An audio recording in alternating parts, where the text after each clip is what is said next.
Hello, another day. Right, oh, I've got a friend today. Hello. Are you not going to say your name or anything? Because if this is all I'm getting, then you can come out of the video. My name's Tia. Who are you? I'm 12 years old. Okay. I live in Gravesend. Mm-hmm. We have a blue car. Okay, let's not... Bye. Goodbye. Goodbye. Let's not give away too much details. Do you know what I mean? I'm gone. Oh, right. Another day, and I wanted to talk just about some of the things that I mentioned yesterday. So in no particular order, and this is based on some of the messages, some of the comments that people have sent to me, shared, typed, WhatsApped me. I deliberately have not put out a, here are 10, 15, 20 books, podcasts, like videos, documentaries that I'm reading. Not because I don't have it, because I kind of have my own little list. But one of the things that I want to emphasize in this is that everybody's journey is personal. So what I read or watch or listen to that has an impact on me might not necessarily have an impact on you. So I'm always really wary of going like, here's a definitive list, because, you know, and then you go after that same book or list because Shireen said so, right? There are some books on, you know, I don't know, how to be an anti-racist. That's not a title, I'm just, you know, like the subject matter. And to be honest, for me personally, that's not where I need to do the work. That's not the gaps of my knowledge. What I need to do is to help rebuild the foundations of who I am.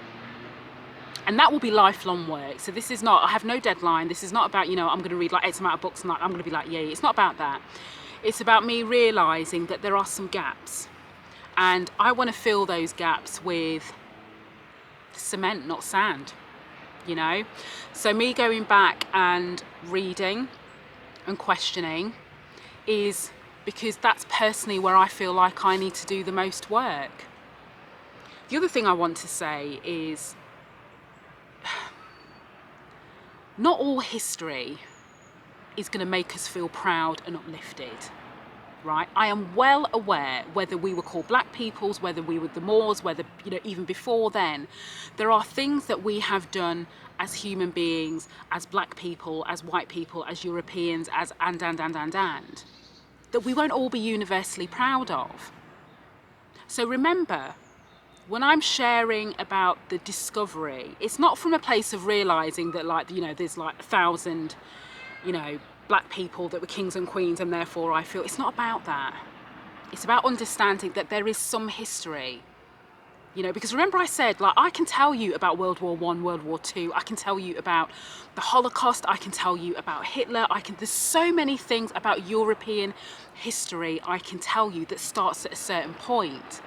And all I'm saying is that there are other very important historical, like, knowledge, pieces of knowledge that I should have that I just don't have. And the bits that I have done nothing for my self-image and my self-esteem, because to some extent I can't identify, like, I know all of that stuff, but I can't identify with it apart from recognizing that, you know, that's some of the things that we have done and achieved as human beings. But remember the importance of what it feels like to see people who look like you achieving amazing things, you know, grand feats of accomplishment, and to know that your history is not just about being enslaved. But it's not to say that our history is perfect, and that's why it's really important that everybody does reading into black history or black civilization, or human civilization actually is what we should really be talking about it, because it gives a very different context and a very different understanding of where we are today and why we are here. The third thing I want to say is, you know, if you're a white person going into this and starting to read and starting to learn, not just about being anti-racist, that's like part of it, but when you start to look at the historical context and understanding the whitewashing of history, the rewriting of history, which happens across the plane anyway, it's not just particularly for black history, but remember The whitewashing of black history was to serve a particular purpose. It was to reinforce the dominance of white people in society, or Europeans in society. That's what we have got to dismantle, because there are systems and practices, policies, legislation that has been built on this system to benefit the dominant and to make sure everybody else stays in their place. So if we're going to do something different here, that's why I say, you know, forget the acts of, not forget, that's probably not the right word actually, but don't get too hung up on the acts and the behaviour of racism. Focus on the idea of racism as a system, right? And recognise that that's what we have got to dismantle. And recognise not everybody is going to want us to dismantle that. That's why there's lots of people out there who keep going, you know, and don't you know, it's like, is you black people, wasn't it your ancestors who first sold you into slavery? You know, there are other examples of black people in history who haven't done great things. Why are you picking on us? Why are you picking on us? Because they want to shut this conversation down. This is their version of coming out swinging, because they feel like they're being attacked, because they feel like their position in society is in jeopardy. And remember, this is not about putting black people in a position of elevation. What we're saying is we want to be the same. We want to have the same opportunities to succeed or to fail. And we don't want it to be because of the colour of our skin. So go on your personal journey with this. Question.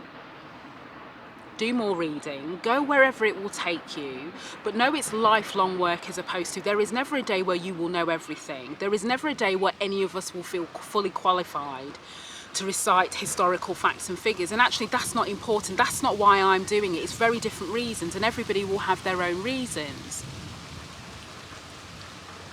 So I don't want anybody to think that, you know, right, Shireen's now, you know, listen, I don't know what people think I'm going to do with this. It's a bit like, right, and, you know, did you know that, you know, it's about, yeah, there's amazing facts and there's amazing things that we need to know and know differently. But as I said, this is about me, actually. Unapologetically, I am making it about me. I am making it about me rebuilding my foundation and who I am. I don't need to prove any point. I don't need to show anybody how clever I am. I don't need to prove to the world that I understand my black history. I don't need to prove to the world that I understand the history of human civilization. It is not for anybody else. It is for me. So that's what I wanted to say today. And, you know, I'm excited for anybody who has consciously decided that they are wanting to re-educate themselves, whoever you are, whatever your shade of skin. And, you know, there are some things that you're going to think, oh, I'm not sure about that, and that's fine. You know, there's some things that you think, oh my goodness, that's like, are they sure? That's fine to a point. But let's not reject anything because it makes us feel uncomfortable. Let's push through that discomfort and let's keep asking ourselves that question, the 5 whys. Why does this make you feel uncomfortable? Why does this make you feel uncomfortable? Why, and why? Because it's the last answer to the why that you probably get to the root cause.